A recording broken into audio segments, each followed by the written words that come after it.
తెలంగాణ రాజకీయాలు చూసుకుంటే కవిత గారిని సస్పెండ్ చేశారు పార్టీ నుంచి. తర్వాత ఆవిడ ప్రెస్ మీట్ పెట్టి దీనికి అంతటి కారణం హరీష్ రావు, కేటీఆర్ లాగా పరోక్షంగా విమర్శలు చేసింది. దీని మీద మీ అభిప్రాయం ఏంటి? కుటుంబాన్ని ఎందుకు అలా బయటికి లాగింది ఆమె?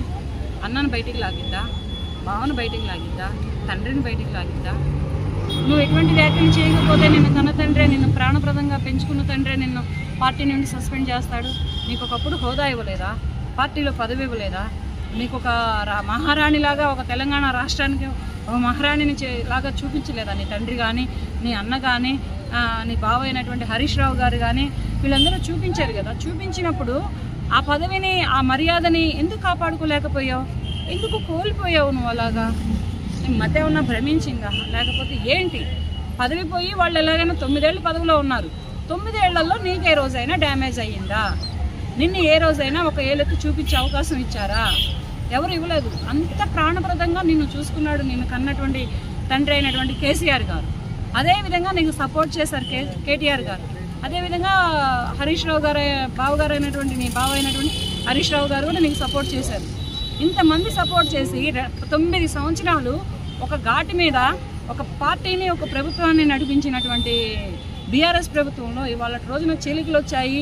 కన్న బిడ్డను కూడా చూడకుండా తనని సస్పెండ్ చేశారు అంటే ఈవిడ వ్యాఖ్యలు అతన్ని ఎంత గాయపరిచాయో, అతన్ని ఎంత బాధ పెట్టాయో, ఆ కేటీఆర్ గారిని ఎంత బాధ పెట్టాయో, హరీష్ రావు గారిని ఎంత బాధ పెట్టాయో, కేసీఆర్ గారికి గుండెకి ఎంత గాయం చేశాయో. కనుకనే ఆవిడని సస్పెండ్ చేశారు. మీకు ఏమైనా ఉంటే నలుగురు కూర్చొని మాట్లాడుకోండి. 4 కుటుంబాలు సమావేశం చేసుకోండి.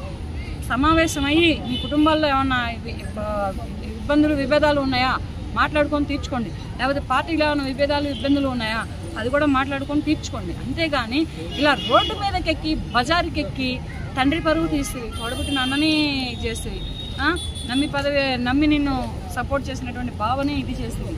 ఇలా చేయడం వల్ల నీకు ఒరిగింది ఏంటి? అసలు నువ్వు కల్వకుంట్ల కవితగా ఇంతవరకు ఎందుకున్నావు?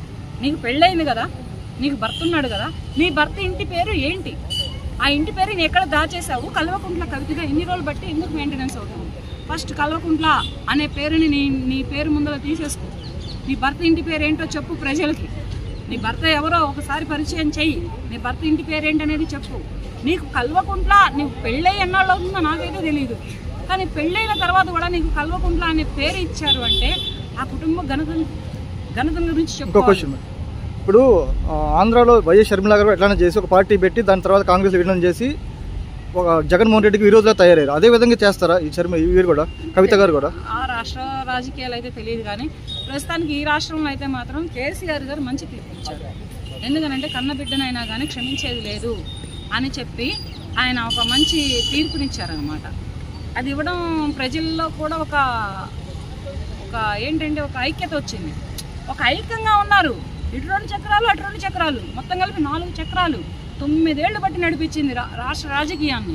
రాష్ట్ర రాజకీయంలో ఎటువంటి పొరపాట్లు జరగకుండా, ఎటువంటి అవకతవకలు జరగకుండా, ఎటువంటి ఇది జరగకుండా 9 ఏళ్ల పాటు వచ్చి కొత్తగా పార్టీ పెట్టి తెలంగాణ పోరాటం చేసి, ఆ పోరాటంలో కొత్తగా పార్టీని తీసుకొచ్చి బీఆర్ఎస్ ప్రభుత్వాన్ని పెట్టి, కారు గుర్తుకని ఓటుని పెట్టి ఇంత సాధించినటువంటి కేసీఆర్ గారిని అట్లా అవమానించడమే కానీ, అలా చేయడమే కానీ బాలేదు, నచ్చలేదు ప్రజలు. నిన్ననే హరీష్ రావు గారు లండన్ నుంచి వచ్చారు. ఎయిర్పోర్ట్ లో ఎట్లా విలేకరులు అడిగితే ఆమె విజ్ఞతకే వదిలేస్తున్నాను, నేనేం దాని గురించి మాట్లాడే అంతే అంటారు. మరి ఆమె విజ్ఞతకే వదిలేస్తారు. ఎందుకంటే ఇప్పుడు ఆవిడని ఎవరు డిస్టర్బ్ చేసినా ఆవిడ ఎక్కడ ఏం మాట్లాడిద్దు ఈ భయాలు ఉంటాయి కదా. ఎక్కడైనా టంగు స్లిప్ అయితే మళ్ళీ రేపటి రోజున వీళ్ళకి నేమ్ బ్లేమ్ అయిపోదా?